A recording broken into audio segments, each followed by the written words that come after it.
اللہ رب العزت کا بے شمار شکر ہے کہ آج ہماری قرآن پاک کی 10ویں سورت سورہ یونس کا ترجمہ بھی مکمل ہو گیا ہے۔ کل سے ہم سورہ ہود کا ترجمہ شروع کریں گے۔ روزانہ 5 آیات کے ترجمے کے ساتھ میں آپ سے ایک اچھی سی بات بھی کرتی رہوں گی۔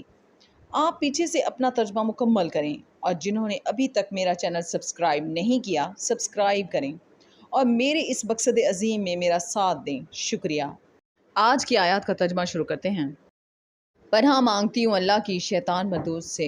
شروع اللہ کا نام لے کر جو بڑا مہربان نہایت رحم والا ہے۔ اور اللہ کو چھوڑ کر ایسی چیز کو نہ پکارنا جو نہ تمہارا کچھ بھلا کر سکے اور نہ کچھ بگاڑ سکے۔ اگر ایسا کرو گے تو ظالموں میں ہو جاؤ گے۔ اور اگر اللہ تم کو کوئی تکلیف پہنچائے تو اس کے سوا اس کا کوئی دور کرنے والا نہیں، اور اگر تم سے بھلائی کرنی چاہے تو اس کے فضل کو کوئی روکنے والا نہیں۔ وہ اپنے بندوں میں سے جسے چاہتا ہے فائدہ پہنچاتا ہے اور وہ بخشنے والا مہربان ہے۔ کہہ دو کہ لوگوں، تمہارے پروردگار کے ہاں سے تمہارے پاس حق آ چکا ہے، تو جو کوئی ہدایت حاصل کرتا ہے تو ہدایت سے اپنے ہی حق میں بھلائی کرتا ہے، اور جو کوئی گمراہی اختیار کرتا ہے تو گمراہی سے اپنا ہی نقصان کرتا ہے، اور میں تمہارا وکیل نہیں ہوں۔